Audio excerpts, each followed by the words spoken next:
Smile. Awesome. Oh, love to see all your faces. Beautiful. Great. I think you can get started if you'd like, Ty. Yeah, sure, definitely. I'll just share my screen. No, I can't find it. Okay, everyone seeing that screen? I'll assume yes. Oh yeah, okay, cool. Thanks for the thumbs up. Great. And so yeah, I just want to reiterate I want this to be an interactive session. I have about 30 minutes of material planned, which leaves about half an hour for questions or for you guys to share your personal stories. Because I mean, this is a very circumstantial topic, right? And I'll be talking about generalities, but you'll probably get the most out of it if you ask personal questions. But that's up to you guys. I can't really um, force you guys to, but I will give you guys the opportunity, to voice whatever you want to voice. But yeah, so we'll go ahead and get started. So thanks for joining, and thanks QuestBridge for giving me this platform. But my name's Kai Demandante. I went to Vanderbilt University, class of 2018. And this session's about making career changes or transitions easy, or at least easier. Just a little bit more background on me, and I'll dive into my history a little bit more later, but that's not really the focus. Like I said, I graduated from Vanderbilt University, class of 2018, so about almost 2 years now. I studied engineering science, which is sort of similar to industrial engineering, but it's basically a make your own engineering major. And I chose mine to focus on computer science and engineering management. From there, I went to Change Healthcare. I am currently there. I'm in a 2-year rotational program on the R&D track.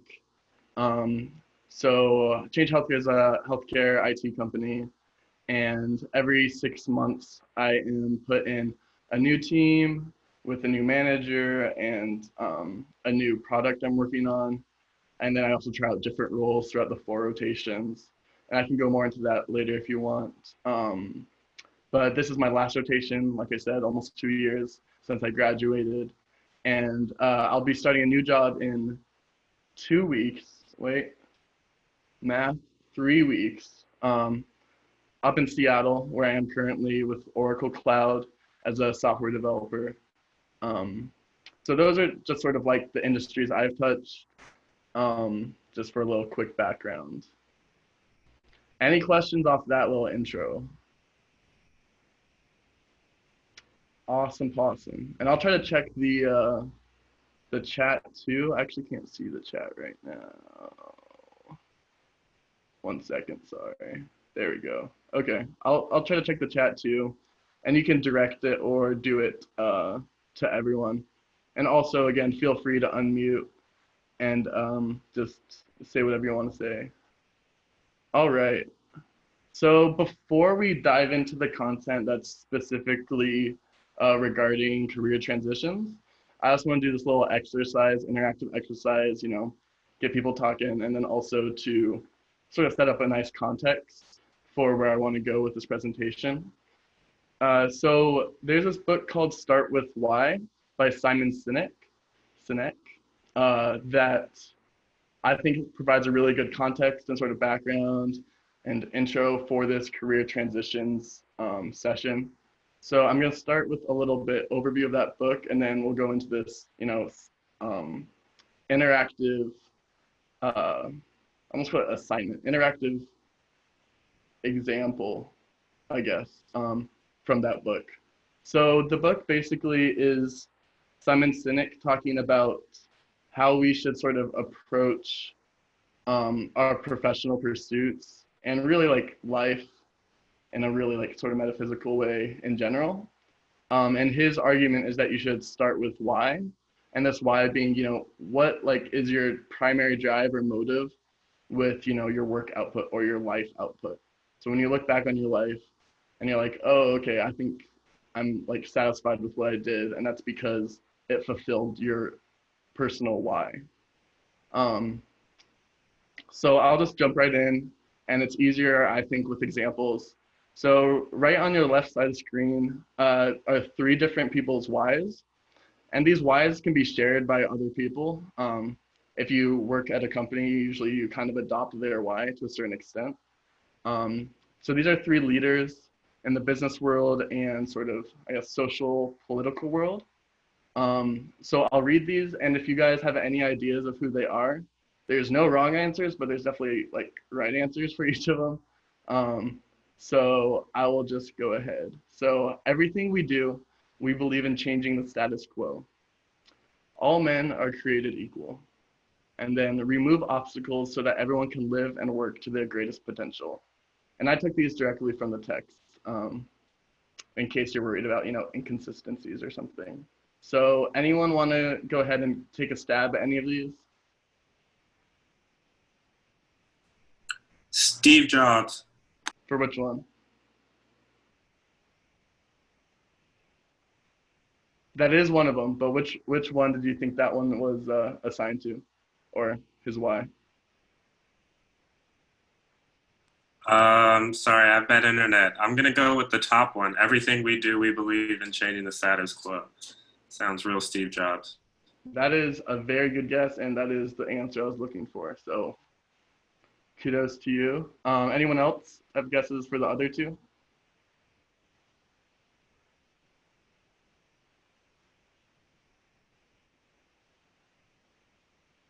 Constitution or Declaration of Independence for the middle one. Yeah, so that definitely applies, but I was more looking for like a particular person or leader. Thomas Jefferson, perhaps? That definitely also applies. It's someone more recent. That's the only hint I'll give because I also have these pictures, which will help a lot. Okay, yeah, no worries. Here are the pictures. So there's Bill Gates, Steve Jobs, and then Dr. Martin Luther King. So hopefully it's reasonably obvious which ones apply to which. We already obviously got Bill Gates. Oops, not Bill Gates. Steve Jobs as everything we do, we believe in changing the status quo. All men are created equals from Martin Luther King Jr. And again, it's not like he created that concept or idea, but he definitely adopted it as one of his like personal whys. And then lastly, Bill Gates, remove obstacles so that everyone can live and work to their greatest potential. And that was really the idea behind Microsoft and the Bill and Melinda Gates Foundation, is to remove obstacles. In the terms of, Windows, it was, the personal computing obstacle and making that available to as many people as possible. And then in the Bill and Melinda Gates Foundation, it's to remove sort of these really base, human, whatever the bottom level of Maslow's hierarchy is, physiological level, remove those obstacles, people that don't have, basic access to food, water, and all that. And so there's another part of the book, and he says, so even though you start with the why, where do you go from here? And that's when your hows and whats come in. And there we go. And your hows and whats, so just explain those really quickly. The how is basically your actions, or what do you do to make your why come to fruition. And then your whats are basically just the output or the effects of your how, which again should be tied to your why. And again, let's just go through these examples. So we have Steve Jobs, his why, everything we do, we believe in changing the status quo. His how, he created Apple. And then some of the products that Apple created that changed the status quo and in their respective industry. The Mac, iPod / iTunes, iPhone, and Apple Pay.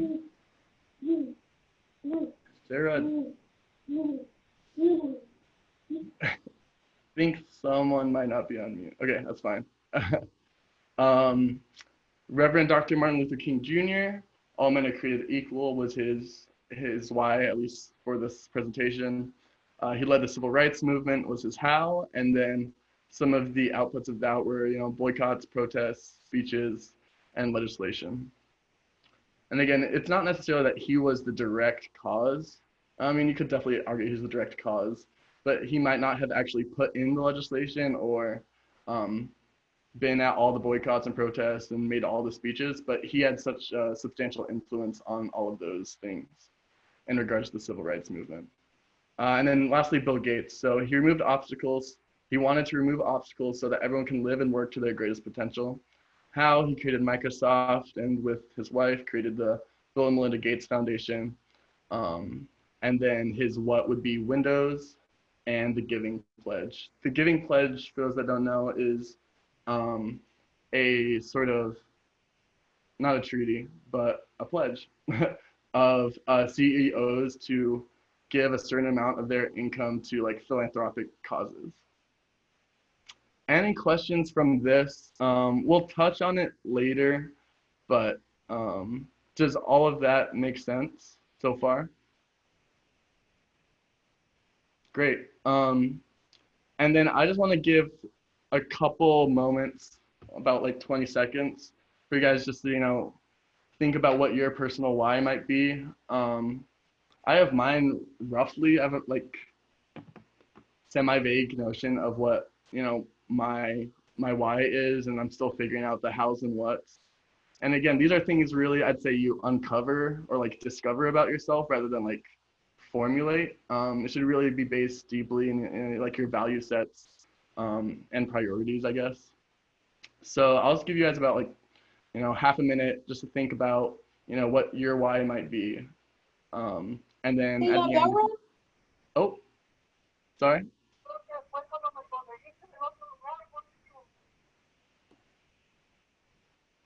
I couldn't quite hear that, but feel free to use the chat if that was intended for me. Okay, I'm gonna guess no. So yeah, I'll just give you guys that time right now, and then feel free to share it after. And I can share mine if you guys are interested in hearing it. I'll try to formulate it. All right.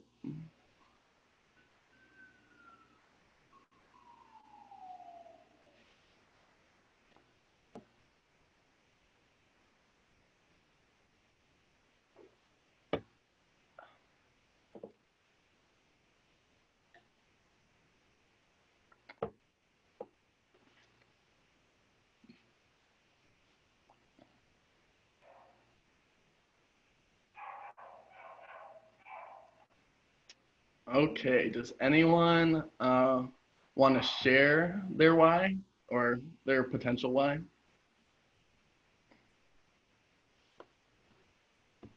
I guess I can Yeah, go for it. into that one. Yeah, for me, it's, I guess the change that I'm having right now, it's not because I've had a change in why I want to do things, but it's been more of the what. So the why, it's been more of I've just found a lot of I guess fulfillment and the sense of purpose in wanting to figure out how to best serve others, and doing that with wanting to best serve others is like the why, like being able to serve others but doing it the best way that I can. And then for me, my switch right now is kind of like the how, but that why is still the same, like being able to serve others in the way that's going to make like the most impact for me. Yeah, gotcha. Yeah, that makes a lot of sense. Yeah, I think that's a great why, and you can even like try to expand, maybe like narrow it a little bit more. Like, are you trying to serve them by like alleviating, like Bill Gates, like obstacles in their life? Or are you trying to approach it from like what kind of angle? But yeah, I think that's definitely a great start. Anyone else? Thanks, Sebastian. And again, this one definitely has no wrong answers, and probably not even a right answer. I definitely wouldn't know the right answer for you, but yeah. Anyone else want to share? I can share mine if people are interested in that as well.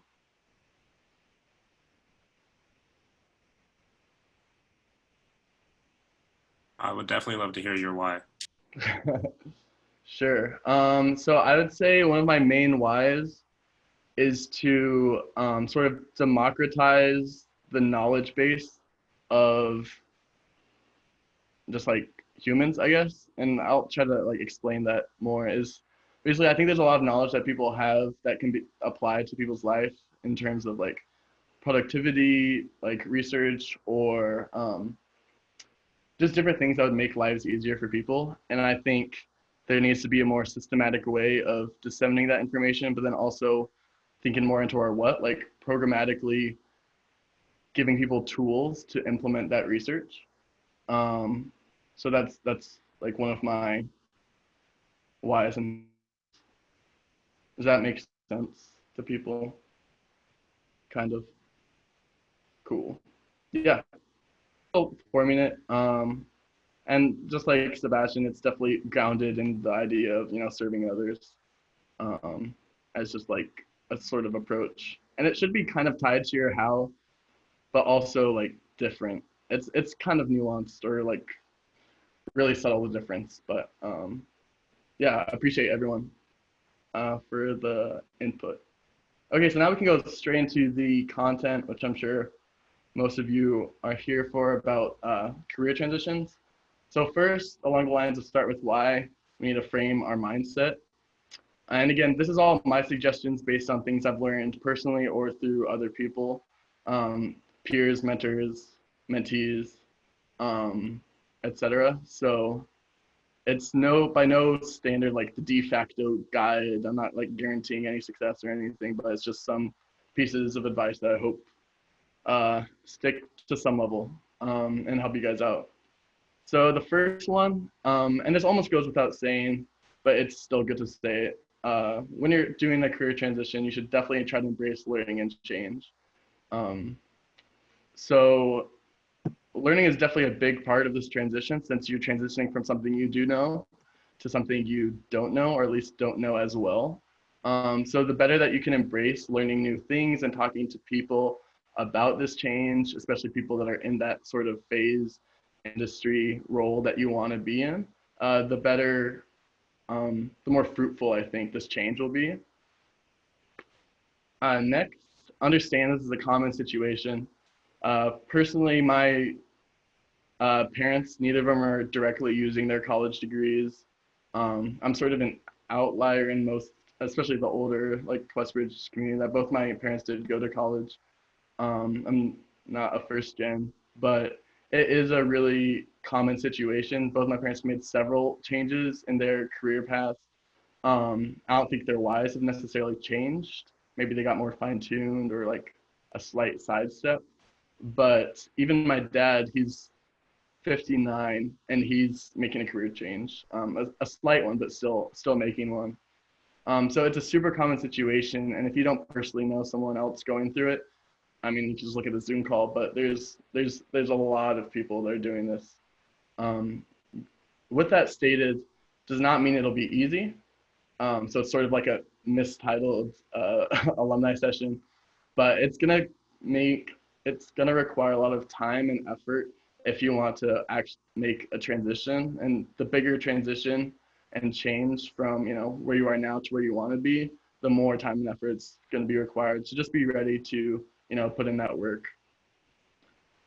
Next, be mindful of the confidence gap, and I'll explain that one. That can be kind of a loaded bullet point and loaded term, but the confidence gap, for those that aren't familiar with it, is a theory to explain part of the reason of gender income inequality. And again, I'm paraphrasing, so this might not be exactly correct, but in general, what the confidence gap is the idea that males will ask for promotions quicker and apply for jobs they're less qualified for compared to their female counterparts. And I'm sure this was like a big study and a lot of research was done for this. And again, this is sort of a general theory, right? So individual actors within, the community of male or female or, non-binary, they will, they might not fit into this, confidence gap problem. But what I mean to say when I say be mindful of that is recognize those behaviors you have when you're like, oh, I don't know if I should apply to this job because I'm not qualified for it. Realize that most of the people that are applying for it aren't totally qualified for the job. And if you are totally qualified for the job, I suggest not applying for it because there's not as much room to grow. So I think it's sort of like a counterintuitive idea is like, oh, I have half the qualifications, I shouldn't apply as like If you have more than half the qualifications, I would advise like to not apply, or apply, but then apply to some that you don't have, the full set of qualifications for. There's a big expectation to be learning on the job. And if you embrace learning and change, and you can demonstrate that with either your experience or through the interview, employers would be happy to have you. And then lastly, expect the unexpected. And this is some advice I got when I asked my current colleagues, I was giving this this session, and see if they had any advice to give to you.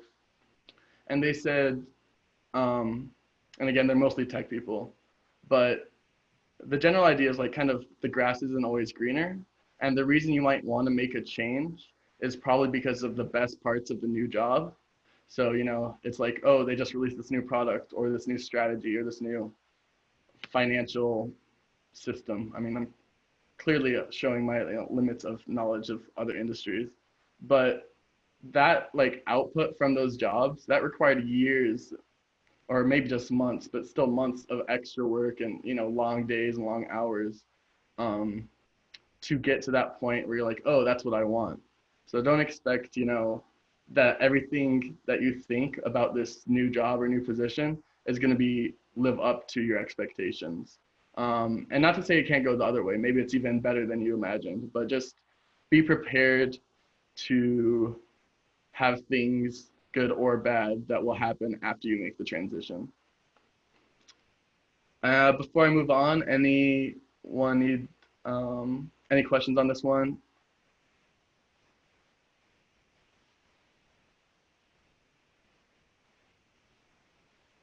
Okay, and then also if any of these stick out as like, I don't know if I really agree with that, totally fine. I'd be happy to, address your concern, and it could be wrong. And on the flip side, if any of these like hit home or something, that's awesome. And like, if you want to share a story or like your reasoning why a particular point, made a lot of sense to you, also a great place to express that. So with that said, anyone want to make any comments on this slide along those notes?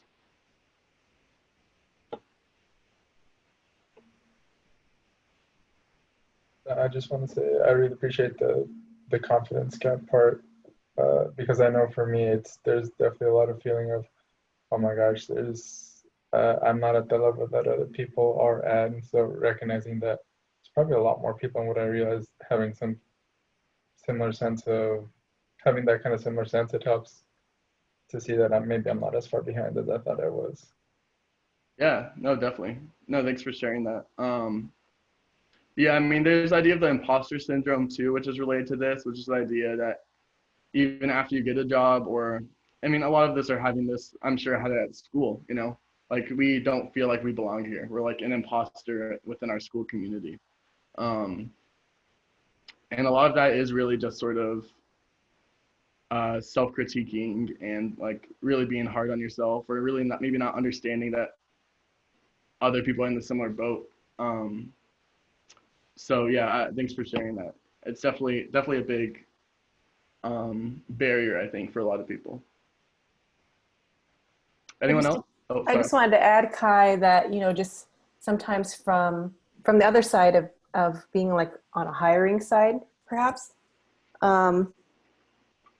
sometimes we get resumes, for example, where people look like they are a perfect fit for the job, but they actually didn't put very much effort into, say, like a cover letter or something like that to articulate why they were interested in the position.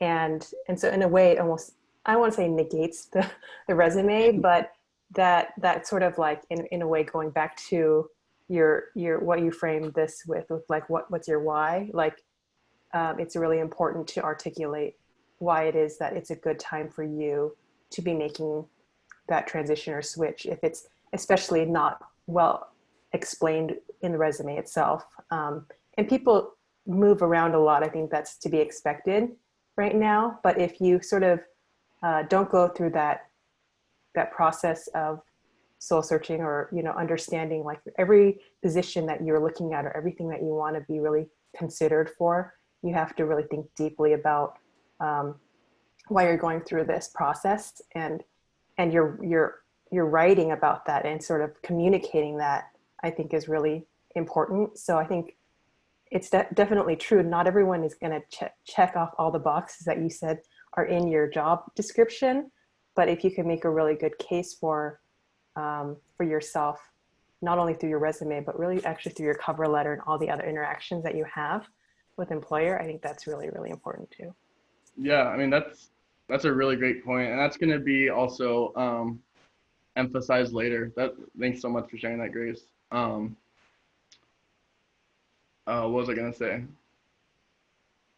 Yeah, and a quick note, and it's sort of jumping ahead a little bit, but just like she said, like Grace said, the cover letter and your other interactions really matter besides just your resume, especially after you get the interview. I've had several cases throughout my life where I've sort of referred back to the Randy Pausch's last lecture and his idea of like brick walls. And he said he really wanted to work at Disney, and he got rejected 4 times before he actually got there. And so it's just basically this idea that people would put up these walls, rejection letters, or, you have to have this qualification. And his sort of mindset in regarding those is that, okay, they put that up just to like weed people out basically. And just like, those are just like made up barriers. You can still apply, you can still be qualified and get this job. You just have to get over that sort of mental barrier and maybe, rule or stated barrier that might come with it. And even I was applying, just for a quick little story related to that, I was applying for the Fulbright Fellowship, which I didn't get, but that's all right. I'm not regretful of it or anything like that, or bitter. But so I didn't really know about it too much until my senior year. And the way at least it works at our school is that you like state your interest in applying your junior year, and then they help you with the application, and then they send it off your senior fall. And so I didn't hear about it until senior year, and then a couple of my roommates were talking about it. And then I like emailed her and I was like, oh, hey, I was really interested in this. Is it like too late to apply? And she said it was. She was like, oh yeah, there's like this process that we have to go through.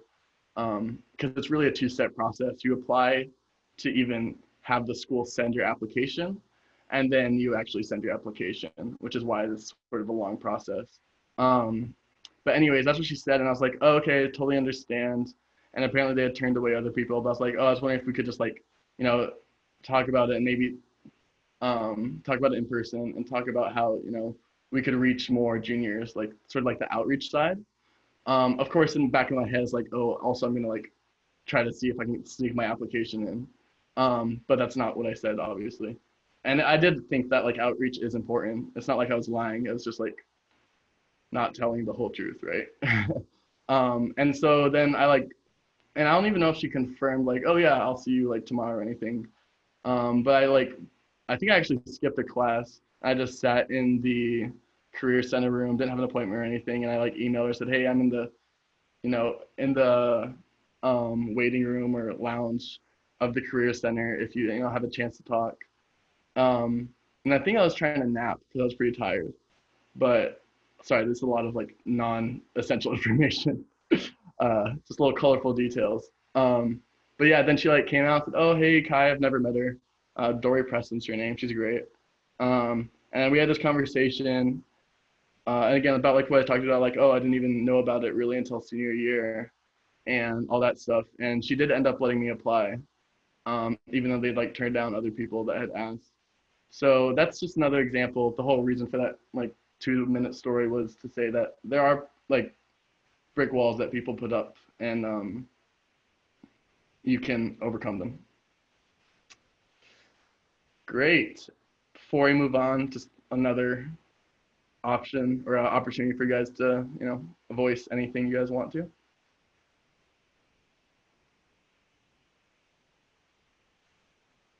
All right, we'll move ahead. So hunting for jobs. So now we sort of have our mindset prepared to be like, have a little bit more confidence and go get our mentality. And when we go out and actually apply for our jobs. So here's some tips for actually hunting for jobs. And actually, I'll do a little more interactive part too. So I know everyone's coming here from a different background, a different basis of familiarity with the subject. So if you guys in the chat could just write if you want me to explain one of these points more. So network always, reflect on your transition, research the industry and roles, tune your resume, and apply without fear. I have some that I'm probably just going to say no matter what because, you know, I have the stand. But if you guys want to give me some ideas of ones I should explain a little bit more, go ahead. And you can do 1, 2, 3, 4, or 5, or type it out, either way.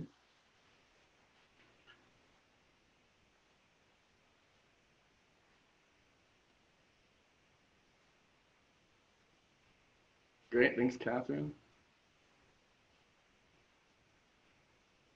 And so I'm gonna do, not to be like a teacher or anything, but I'm gonna wait for 3 responses from people. So I need 2 more before we move on. They can be the same one, but not from the same person. Cool. And then 1 more. 3 again is not a limit. It's just a minimum. So I guess it is a limit.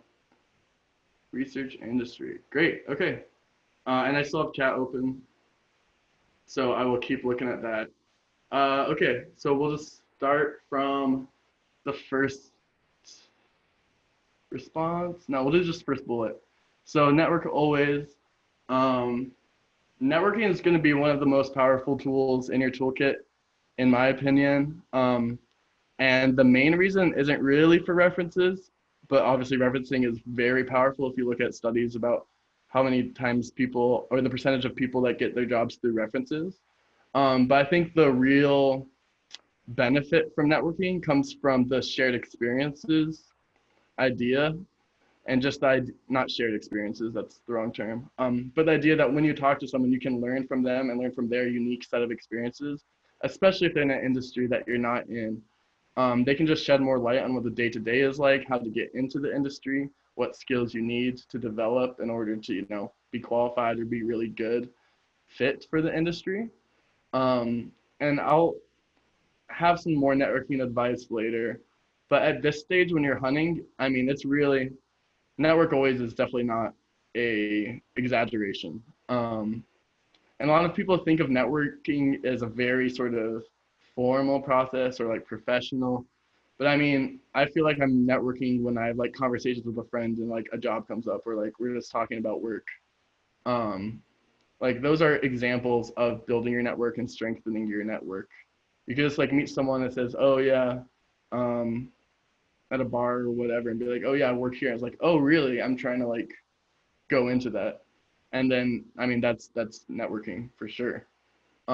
So there's never going to be a time where you're like, oh, I wish I hadn't met that person. Like definitely try to expand your network as much as possible. There's different ways to go about it, obviously. LinkedIn's a great way. And then the only other advice at this slide I'll give about like networking always is that definitely come from the approach of like learning and that just like wanting to hear their story, because everyone likes to talk to themselves about themselves to a certain extent. That was sort of a broad general statement, but for the most part, people like to talk about themselves and their story. So just learn about their story, learn about what they went through, ask follow-up questions, and that's a great way to build your network as well as help you understand, you know, the next step for you. I'll do a quick one on reflect on your transition. And this ties into what Grace was saying, and, you know, start with why. It's just really understand your personal narrative. And what I mean by that is that my personal belief is that we're all sort of living through our own story. It's just, there's a lot of pages that are unwritten. And that just recognize what your personal narrative is, especially in the context of this career transition. And then try to be able to, I mean, if you could put it on paper, that'd be great. But try to be able to like explain that to someone. So you could just explain it to a friend or family member if you want, someone you're really comfortable with. and even just talking through it can help a lot with sort of understanding your own position. It's really great. Like I'm sure many of you have had conversations where you're like, oh, I've never thought about this way before. And it might not even be what they said, but it might just be like, oh, when I explain this, like it becomes a lot more clear. And I think that's just because when we take these ideas that come in our head as sort of like really flimsy, ambiguous thoughts, and then put them into specific words and specific writing, you just get a level of clarity that you didn't really before. Research industry and roles. So this one's something I'm sure many of you are aware of, and everyone has their own tips. At this stage, before you actually apply to companies, the point of researching the industry and roles is just to get a good sense of the state of industry. You know, is it growing? Is there any trends in the industry that interest you? Any growing parts or dying parts of the industry? And then roles. I mean, there's so many different roles, and different companies have different names for the same roles. Sorry. So it's really just to get a good snapshot of like where you want to go and sort of the underlying context and environment of that. Tune your resume. So yeah, this one, again, this is just my opinion and my advice. The way I usually set up my resume is I have a master resume with like everything since tutoring kids in math in kindergarten, which is not exactly true, but there's definitely some old stuff on there. And then all the way to, you know, what I did yesterday for work. And so it's a very comprehensive list. It's definitely not one page. It's fine if yours is one page. Everyone has like various levels of experience, but just as comprehensive as possible of your experience. It should have your classes, you know, you took in college that you think might be relevant to a future job. Just as comprehensive as you can, and that's your master resume. And then you can think of it sort of, that's the trunk of the tree, and then the branches are each of like the specific functional roles.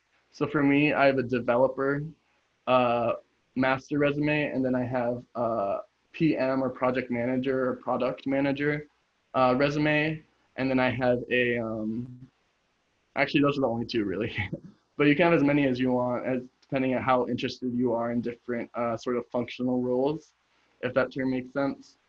And then even from there, I think that's where most people stop, and that's totally fine. But once you have identified certain companies you want, you can even fine tune those branches to have little leaves or mini branches. No, leaves, it should stop there basically. But basically, okay, this is a specific application for this specific role at the specific company. And again, that's obviously a lot of work, and you don't need to go all the way that in depth. But I think it's definitely a valuable thing because different companies have different cultures. They are looking for different things out of their employees. And this goes into the research that you'll do in the next slide.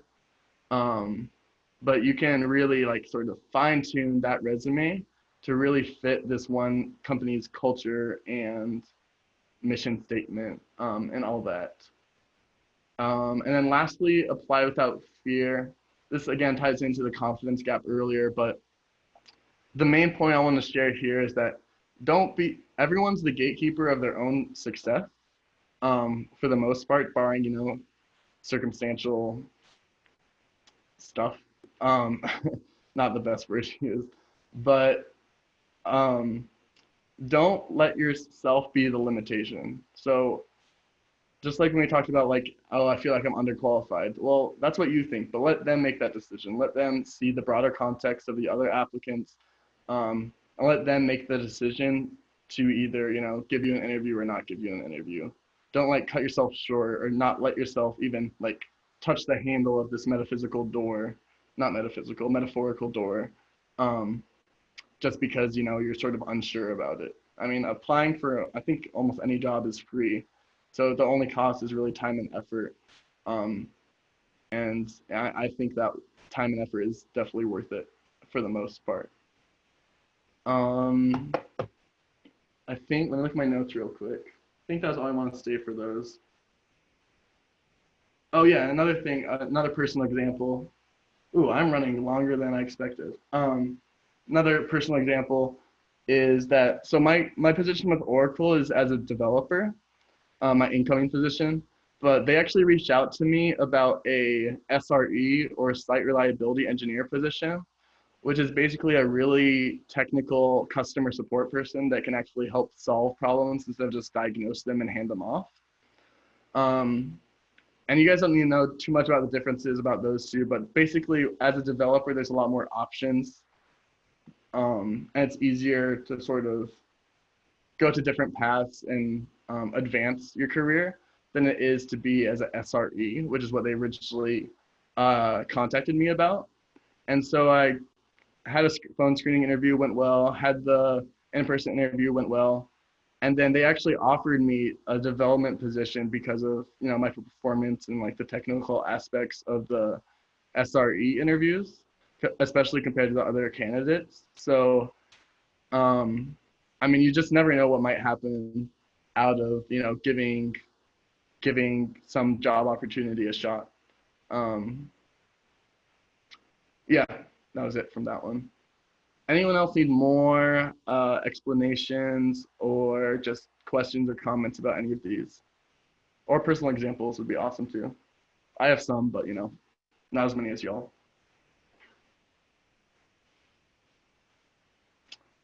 Cool. I'll try to be quicker. Little difficult for me, but I will do my best. We only have 2 more before I just open up the floor to whatever you guys want to talk about. So preparing for interviews. Again, I've said this 3 times, and it's because I think it's very important. Try to strengthen your network at the company. This is most easily done if you already have a contact at the company, because you can be like, hey, I applied for this position on this team. Do you know anyone that would be like willing to talk to me about what they do, or, you know, responsibilities, or even like fit on, you know, the company or their particular team? That's the easiest way. The harder way is if it's like totally cold call, you don't know anyone at the company, you don't know anyone that does that position at that position or team. And there you're probably just gonna, again, like cold call. My recommended way is either like email or a LinkedIn invitation with a, you know, message. And again, as I mentioned earlier, don't put the context in like, hey, I really need this job or I want this job. The context should be like learning. I want to learn about what you do at X company. I want to learn about your Y role. I want to, and you can even give yourself a little intro, like, so I'm looking to make a transition into this field and wanted some advice. Do you have like 5 minutes to hop on a call or like answer some questions? Like, that's what your first message should be. It shouldn't be like, oh yeah, I'd like to learn more. Also, like, could you give me a referral? And this actually happened to me a couple months ago. Someone that went to my school asked me to introduce him to someone that worked at Tesla that lived on my hall freshman year. And I was like, oh yeah, sure, I definitely can do that. So I just had like a group message of us 3 in LinkedIn and said, hey, this is this guy from school, and he's interested in an internship at Tesla or SpaceX. I don't know, one of those. So I did that introduction, and then this guy that wanted the internship said like, oh yeah, I just wonder like what the day-to-day is like and what they're looking for. And also maybe you can give me a reference. And that was like the first message this guy sent to this guy that worked at Tesla. I was like, oh no, I feel so bad. Cause like, that's not my intention of sharing that contact. And like, I mean, I directly messaged that guy. I was like, hey, it's like kind of not cool for you to ask that in the first message to a person. But yeah, so that's a sort of example of how networking can go badly. And I don't know if they kept responding, not in the group chat, but maybe directly to each other. 12 minutes, okay. Next, research the company. Company website's a great way. Just Google the company CEO, see what he's up to, see if there's any news stories. Again, just like you did before, to get a snapshot of the industry and the roles. You just want to get a snapshot of the company, so you have that coming in. I don't think they're gonna ask you like much trivia about the company, but it's good if they say something, be like, oh yeah, I saw that, or even bringing up like, oh, I see in the news that you released this product. Can you tell me a little bit about, I don't know, how that came to be? So those are great things to bring up in an interview because it shows that you really do have an interest and you're going to research the company and all that jazz. And then now touching on Grace's point earlier, have your story in mind. So like I said, try to have that personal narrative set on why you want to make the transition and how it fits into the larger scheme of you. Because, you know, these employers don't know much about you. They just know the resume. They don't know all the struggles and choices you've made along the way. They just see the output. So the better you can explain and present that information through your resume and through your interview and your screening calls and all that, the better they'll be able to understand your position and why their position at their company makes sense for you. And again, the emphasis should be on telling your story. And then also when I talked about like that fine tuning is like fitting with the culture. So if I apply to a startup, my resume is probably going to look a little bit different and my story is going to be explained a little bit differently than if I applied to like Oracle or Microsoft or one of the big established tech companies. And that's just because of the way those companies are set up and what values they have. I want to highlight the aspects of my experiences that fit in with those parts that they're looking for. Because you are sort of signing a social contract of like fitting in with their culture. And a big part of interviews is just like, hey, would I want to work with this person? Because companies tend to attract and retain those people that have a certain X factor, I guess, if you want to call it that, about them that fits in with their, you know, energy or vibe. And I know I rushed through that a little bit, but does anyone have any comments for that slide or questions?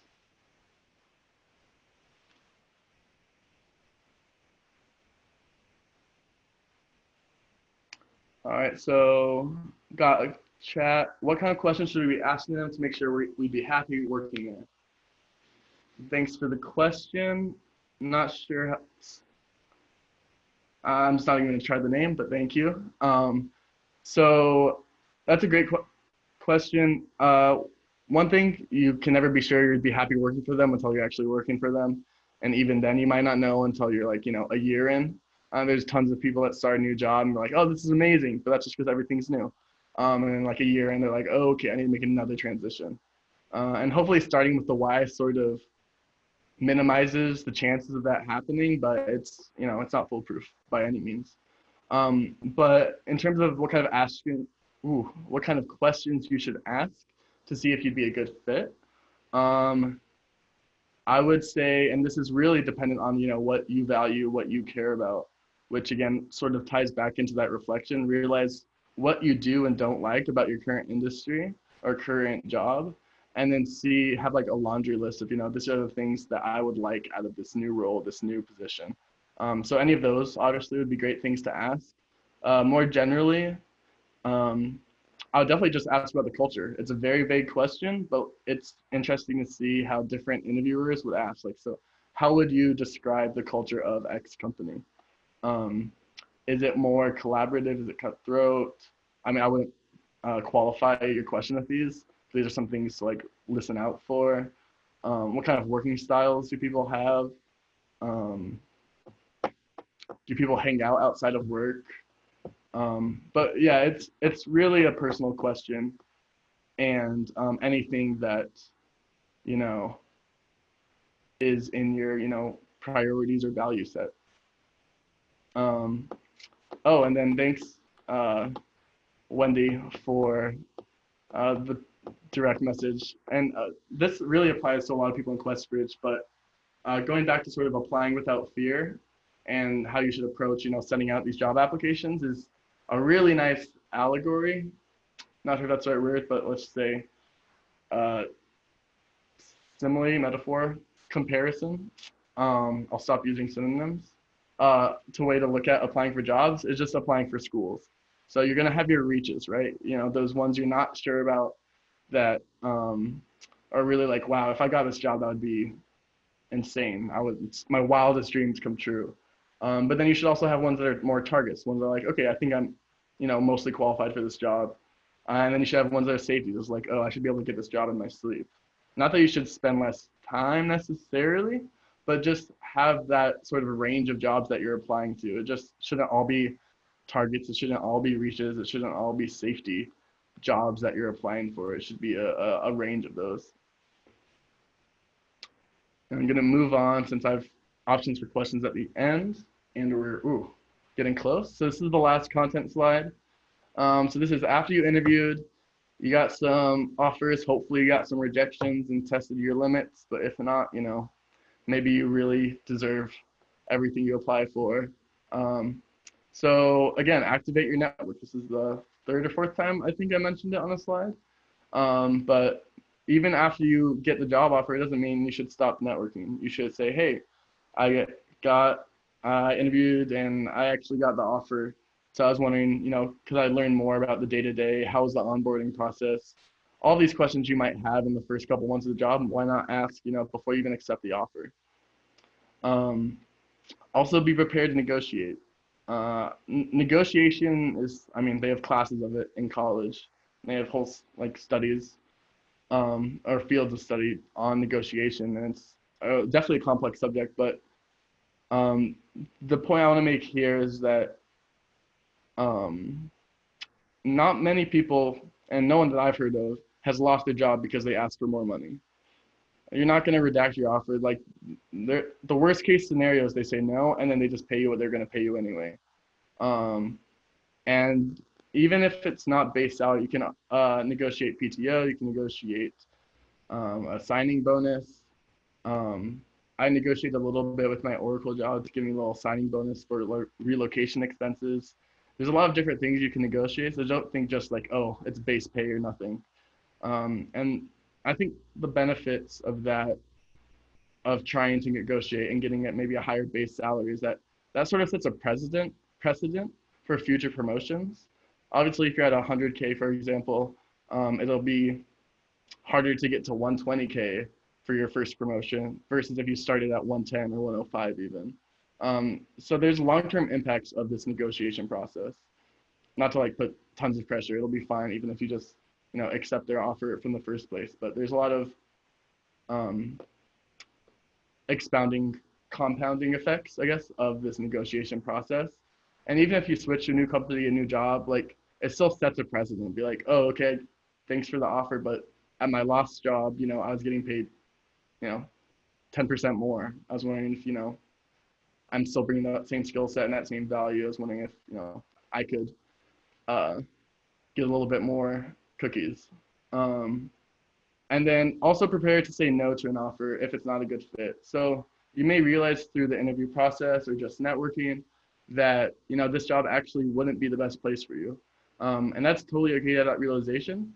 And you should not feel compelled to say yes to an offer and like possibly be miserable at your job just because, oh, it's a good company, oh, it's a good role, and I don't have experience in that yet. Obviously, it's very circumstantial and you want to be careful. You don't want to just be unemployed because you have super high standards. But definitely don't be afraid to say no to a job. And then lastly, this is after you start the job. Every job's going to have a learning curve, and really every task has a learning curve.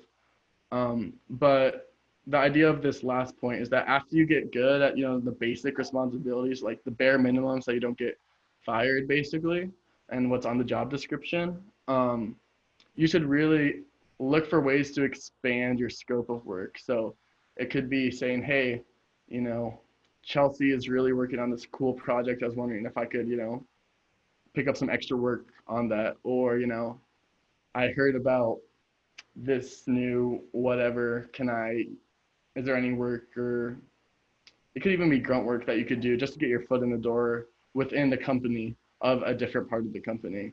And again, just like the worst case scenario is obviously they say no, but they say no and they realize, oh, this person like is really cares about this company and wants to do more than we ask for, and that just looks very beneficial onto you, as well as helps possibly expand your skill set and experience set.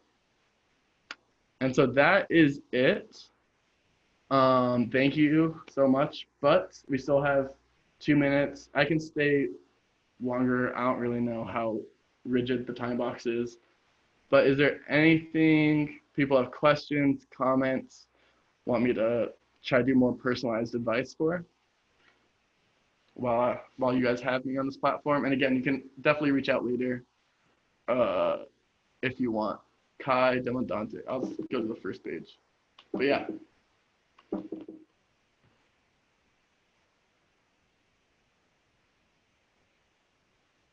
Feedback is also appreciated. If something was like, oh, that was like not necessary, or you really should spend more time on that. Definitely open to all types of feedback and comments.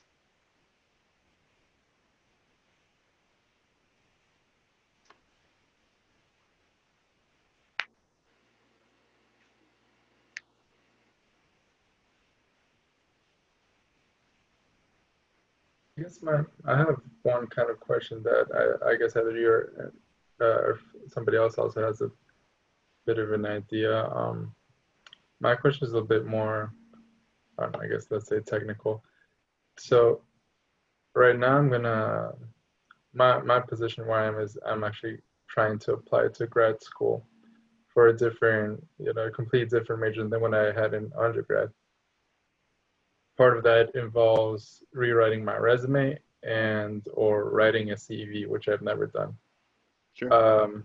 Do you know any good places because there's just so much on the internet and it can be a little overwhelming at times of like, okay, what's actually like a good, I guess, templates or like good points or good how-tos for either how to rewrite a resume or like how to write a good CV, like, and that's a very specific question, but that's kind of like one of the questions that I have right now with my particular case. And are you saying rewriting resume for a college application or for like after that? For grad school. For grad school? Resume for grad school. Yeah, as I understand it, and what kind of grad school program are you looking into? For psychology. Okay. And where did you come from, if you don't mind sharing? Yeah, so I studied, so I actually have a bachelor's and a master's in theology, which is great. I mean, I love it. Yeah. And it actually, it led me to psychology, Sure. but because it's a very, I mean, it's not the same major, then now I'm gonna have to see like, how can I tune my resume, or like how can I start writing a CV so that I can show how the experience that I've had after my master's in this organization I was a part of, how that is, I guess, fits in or is makes me a good candidate for the kind of programs I want to look into. Sure. So broadly, yeah, I would just try to get your story set and like in writing, even if like it's just for yourself or like a diary, just like try to explain to yourself or even your friends like why this transition makes sense. And then more pointed for your question, I would try to highlight the parts of theology that really like sort of have more overlaps with psychology that you enjoy learning more about or enjoy working in, and like highlight those overlapping like intersection of those two fields, as a way to show how this is your new interest and how you might be qualified for this graduate program. Does that sort of help? Or yeah. No, that's actually very, very helpful.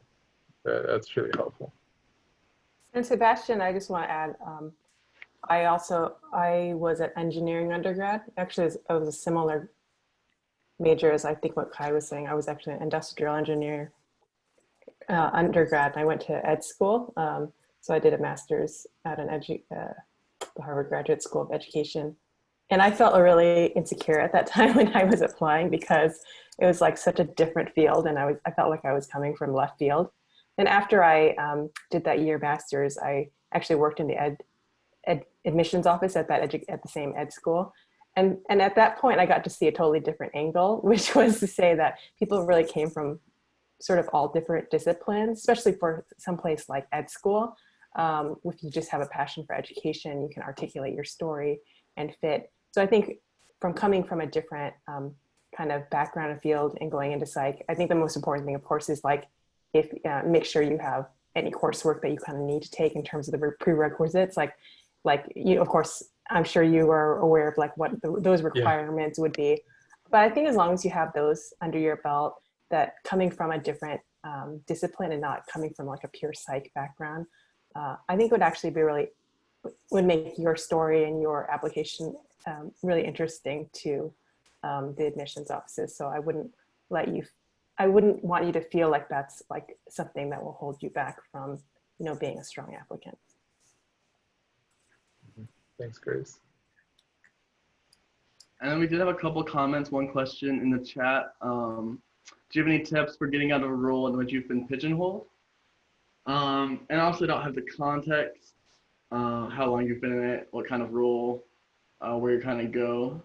If you want to speak to that, fine. If not, I can just try to get to the point of your question,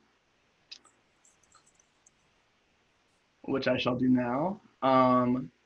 So yeah, I would just try to realize or try to overcome that mental barrier of feeling that you're pigeonholed in a certain industry or role that you've been in for however long. Personally, I didn't have much experience coming out of college. I had an internship that fell through, didn't end up getting the security clearance in time for it. And then I had like this 3-week internship that looks like it was 2 months just because of the way it was timed out on my resume. So, I mean, I guess that wasn't really a pigeonhole then. But as far as tips for getting out of a role that you feel like you've been pigeonholed, definitely embrace the learning part. So see if you can take any courses that expand, you know, your skill set and knowledge set. Again, network, talk to other people. I'm sure a lot of people, have felt pigeonholed throughout their career and have gone past it or haven't gone past it. So try to learn from others that have been in similar shoes.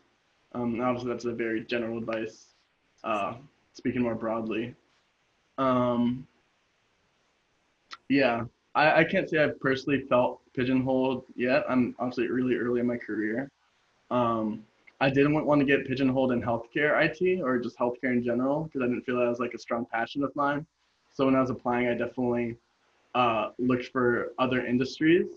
And I guess that brought up another tip in my mind is like, again, when you tell your story, just focus on the part that's not the pigeonhole, undesired part. Like focus on the parts that like are really transferable skills and, you know, maybe even interests outside of work should really be your focus on your story rather than, oh yeah, I've been working in healthcare IT for 5 years or whatever it may be. Hopefully that helped. And if Grace or anyone else has any comments or additions, definitely want to open that floor to them as well. I think that's good advice. I think to the extent that you might have side gigs or like maybe opportunities to help on a contractual basis to get your feet wet into a new, into some new skills or into sort of maybe a new company or organization that you're interested in will help you make that bridge and articulate why you're sort of switching out or transferring over to something that's a little bit new and different for you. It's always hard to be in that position to feel. I feel probably I felt that way a lot myself. So I totally understand how that can feel. But I think there's ways to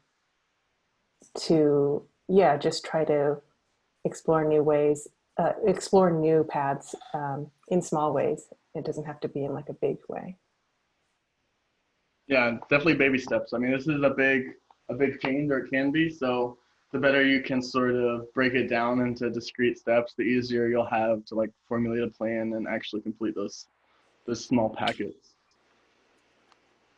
And also, yeah, to extend on what Grace was saying, I mean, there's a lot of, if you're looking at a different industry or role, see, what kind of contract or even like volunteer work you can do within that role, or even do like a case, you know, just like, oh, this is like a problem that people in this industry or role typically have, and try to come up with a, you know, solution or like a very interesting sort of like addition to your portfolio that would show I am capable of making this transition and doing the work required in this different, you know, field or role. thanks again for the question. And then I'll just reiterate what my mom said. Believe it's important not to appear apologetic, but confident when asking for a raise or negotiating terms when being hired. Yep, definitely confidence gap also applies to like the interview and how you appear. I've luckily had, for some reason, a good, I appear more confident than I typically am when I'm in interviews. So that definitely leads to me well, but for other people, it might take a little bit more practice. And I think like true confidence really just stems from being sure of what you're doing, right? So really be sure of the transition you're making, of why you want to apply to this company, this position, why do you want to make this transition? And the sure that you can like believe to yourself and you're not trying to persuade yourself anymore, I think the easier it'll come across that you're, ready for this step. Hopefully that added some color to Wendy's comment. Let me know if I misread that too, Mom. I Okay. think we could probably wrap up in the next couple minutes, just Sure. since it's almost like getting later into the evening for people. So. Yeah, no problem. Yeah, feel free to drop off whenever. And again, yeah, no problem, Luce. To contact me privately. LinkedIn or email is great. My email is just kai.demandante@gmail. I check each of those throughout the day, so I'm usually pretty good at responding. And to be honest, I'm kind of coasting at my job now, but my manager knows. So tons of time. All right. Well, thank you so much, Kai, just for putting this together and just having this discussion. I think it was really great to talk about this topic, and hopefully we can do more things like this in the future.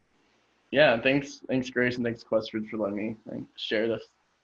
All right. Thank you, everyone, and have a really wonderful evening. And please reach out to myself or Kai if you have any more questions about this topic or just want to see other types of meetups like this. So I hope you have a great evening. Thanks for coming. Thank you, Kai.